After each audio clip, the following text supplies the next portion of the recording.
ತುಳುನಾಡಿನ ಹಲವೆಡೆ ಕಾಣಸಿಗುವ ಗುತ್ತಿನ ಮನೆಗಳು ನೂರಾರು ವರ್ಷಗಳ ಇತಿಹಾಸವನ್ನು ಹೊತ್ತಿವೆ. ಆದರೆ ಸಮರ್ಪಕ ನಿರ್ವಹಣೆ ಇಲ್ಲದೆ ಅನೇಕ ಮನೆಗಳು ಅವಸಾನದ ಅಂಚಿನಲ್ಲಿವೆ. ಇಂತಹ ಸಂದರ್ಭದಲ್ಲಿ ಮಂಗಳೂರು ಹೊರವಲಯದ ಅಡ್ಯಾರ್ ಗುತ್ತಿನ ಮನೆಯ ಮರು ನಿರ್ಮಾಣ ಪಾರಂಪರಿಕ ವೈಭವ ಉಳಿಸುವ ಸಾರ್ಥಕ ಪ್ರಯತ್ನವಾಗಿದೆ. ಹಳೆಯ ವಾಸ್ತುಶೈಲಿಗೆ ಅನುಗುಣವಾಗಿ ನಿರ್ಮಾಣಗೊಂಡ ಈ ಮನೆಯಲ್ಲಿ ಕಾಷ್ಟಶಿಲ್ಪ, ಕುಸುರಿ ಕೆತ್ತನೆ, ಭವ್ಯ ಕಂಬಗಳು ಹಾಗೂ ಧರ್ಮಚಾವಡಿ ವಿಶೇಷ ಆಕರ್ಷಣೆಯಾಗಿವೆ. ತುಳುನಾಡಿನ ಮೌಖಿಕ ಸಾಹಿತ್ಯವಾದ ಪಾಡ್ದನಗಳಲ್ಲಿ ಅಡ್ಯಾರ್ ಗುತ್ತಿನ ಮನೆಯ ಉಲ್ಲೇಖವೂ ಸಿಗತ್ತೆ.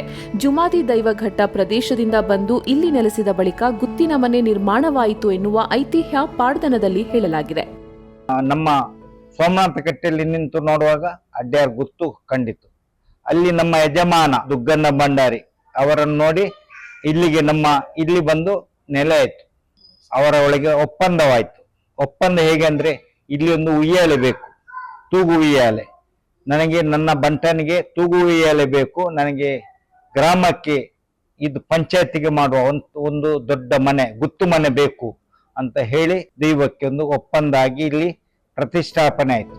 ಸುಮಾರು 800 ವರ್ಷಗಳ ಹಿಂದೆ ಗುತ್ತಿನ ಮನೆಗಳು ಹೇಗೆ ಇರುತ್ತದೆಯೋ ಅದೇ ಮಾದರಿಯಲ್ಲಿ ಈ ಮನೆಯನ್ನು ಮರು ನಿರ್ಮಾಣ ಮಾಡಲಾಗಿದೆ.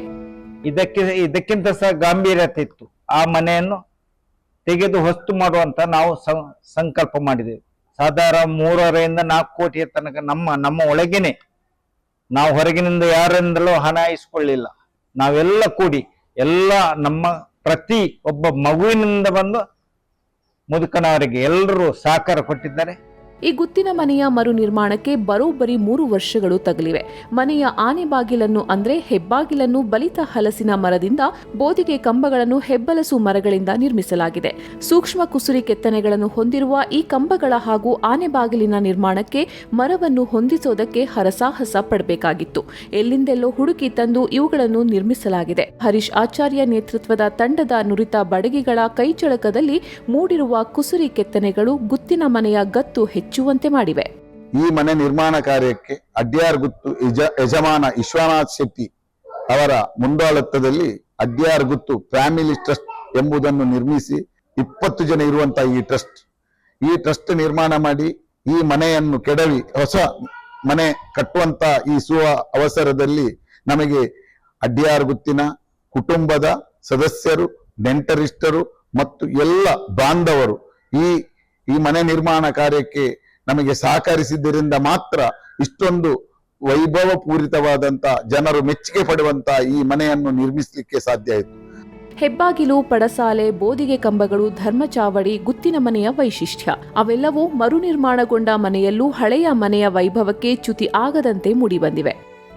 ಮೊದಲು ಎಲ್ಲ ಬಗ್ಗೆ ನಡೀತಿದ್ದು, ಈಗ ಸ್ವಲ್ಪ ಈಗಿನ ಇದಕ್ಕೆ ನಾವು ಮಾಡಿದ್ದೀವಿ. ಒಳಗೆ ಪಠಸಾಲೆ ಅಂತ ಚದರ ಚೌಕದ ಒಂದು ತೊಟ್ಟಿತ್ತು. ಆ ತೊಟ್ಟಿಯಲ್ಲಿ ನೀರು ಬೀಳುದು, ಮೇಲಿನಿಂದ ಮಳೆ ನೀರು ಬೀಳುದು. ಈ ಸಲ ಅದನ್ನ ಮಾಡಿದ್ದೇವೆ. ಆದ್ರೆ ಮಳೆ ನೀರು ಹೊರಗಿನಿಂದ ಹೋಗ್ಲಿಕ್ಕೆ ವ್ಯವಸ್ಥೆ ಮಾಡಿದ್ದೇವೆ. ಇಲ್ಲಿ ನಮ್ಮ ಚಾವಡಿ, ಧರ್ಮ ಚಾವಡಿ ಅಂದ್ರೆ ಇದರಲ್ಲಿ ನ್ಯಾಯ ಕೊಡ್ತಾ ಇದ್ರು ಮೊದಲಿನ ನಮ್ಮ ಯಜಮಾನರೆಲ್ಲ. ನ್ಯಾಯ, ಊರಿನವರ ನ್ಯಾಯ ಇಲ್ಲೇ ಆಗ್ತಿತ್ತು. ಮರು ನಿರ್ಮಾಣ ಮಾತ್ರವಲ್ಲದೆ ಈ ಗುತ್ತಿನ ಮನೆಯ ನಡಾವಳಿ ಹಾಗೂ ಆಚರಣೆಗಳನ್ನು ಮುಂದುವರೆಸಿಕೊಂಡು ಹೋಗ್ತಾ ಇರುವ ಬಗ್ಗೆಯೂ ಅವರು ಹೆಮ್ಮೆ ಪಡ್ತಾರೆ.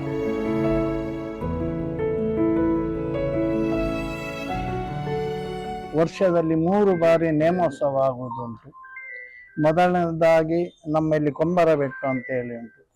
ಅಲ್ಲಿ ದೈವಗಳು ಬಂದು ನೆಲೆಸಿ ಅಲ್ಲಿ ಕೊಂಬರ ಬೆಟ್ಟನಲ್ಲಿ 3 ದಿವಸದ ಆಯನ ಆಗ್ಲಿಕ್ಕೆ ಉಂಟು.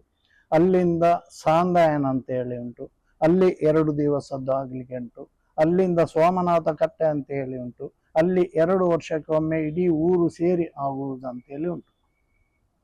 ಆಮೇಲೆ ಇಲ್ಲಿ ಅಂತ ಮಹತ್ವ ಅಂತ ಹೇಳಿದರೆ ಈ ಮನೆದ್ದು ಇದು ಬಾರಿ ಹಿಂದಿನಿಂದ ಪೂರ್ವಿಕರು, ಹಿರಿಯರು, ಧರ್ಮಿಷ್ಠರು ಅವರ ಆಚಾರ ಪದ್ಧತಿ, ಅವರ ಅನುಗ್ರಹದಿಂದ ನಮಗೆ ಈ ಮನೆ, ಈ ಅಡ್ಯಾರ್ ಗುತ್ತು ಕುಟುಂಬ ನಮ್ಮ ಎಲ್ಲ ಭಾಗ್ಯದ ಸಂಪತ್ತು. ಅಡ್ಯಾರ್ ಗುತ್ತಿನ ಮನೆಯ ಧರ್ಮಚಾವಡಿ ಪ್ರವೇಶ ಮಾರ್ಚ್ 25ರಂದು ನಡೆದಿದೆ. ಅದರ ಪ್ರಯುಕ್ತ ತೀರಾ ಅಪರೂಪಕ್ಕೊಮ್ಮೆ ನೆರವೇರಿಸುವ ಧರ್ಮ ನಿಯಮವನ್ನು ಹಮ್ಮಿಕೊಳ್ಳಲಾಗಿತ್ತು. ನಮ್ಮ ಜಿಲ್ಲೆಯಲ್ಲಿ ಪ್ರತಿ ಗುತ್ತು ಮನೆಯಲ್ಲಿ ಈ ಧರ್ಮ ನಿಯಮವನ್ನು ಮಾಡ್ತಾ ಇದ್ದಾರೆ.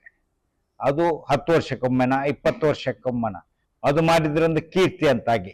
ಅದು ನಾವೇ ಅಲ್ಲ, ಬಾಕಿ ಗುತ್ತಿನವ್ರು ಸಹ ಮಾಡ್ತಾರೆ. ಆದ್ರೆ ವರ್ಷ ಮಾಡುವ ನೇಮೋತ್ಸವ ಮತ್ತು ಧರ್ಮ ನೆಮ್ಮಕ್ಕೆ ಅಜಗಜಾಂತರ ಇದೆ. ಇದಕ್ಕೆ ತುಂಬಾ ಖರ್ಚುಂಟು, ಬಂಗಾರ ಕೊಡ್ಲಿಕ್ಕೆ ಉಂಟು ಅದರ ಕೆಲಸ ಮಾಡುವವರಿಗೆ. ಹಾಗೇನೆ ಅನ್ನದಾನ ಮಾಡಬೇಕು. ತುಳುನಾಡಿನ ಗುತ್ತಿನ ಮನೆಗಳು ಇಲ್ಲಿನ ಪೂರ್ವಿಕರ ಸಮೃದ್ಧ ಬದುಕಿನ ಕುರುಹುಗಳು. ಗುತ್ತಿನ ಮನೆಗಳು ಸರಿಯಾದ ನಿರ್ವಹಣೆ ಇಲ್ಲದೆ ಸೊರಗಿದ್ರೂ ಅವರುಗಳ ವೈಭವವನ್ನು ಮರಳಿ ಪಡೆಯಬಹುದು ಅನ್ನೋದಕ್ಕೆ ಅಡ್ಯಾರ್ ಗುತ್ತಿನ ಮನೆಯ ಮರು ನಿರ್ಮಾಣ ಕಾರ್ಯವೇ ಸಾಕ್ಷಿ. ಇದು ಇನ್ನೂ 10 ಹಲವು ಗುತ್ತಿನ ಮನೆಗಳ ನವೀಕರಣಕ್ಕೆ, ಪಾರಂಪರಿಕ ಆಚರಣೆಗಳ ಪುನರುಜ್ಜೀವನಕ್ಕೆ ಪ್ರೇರಣೆ ಒದಗಿಸಲಿದೆ.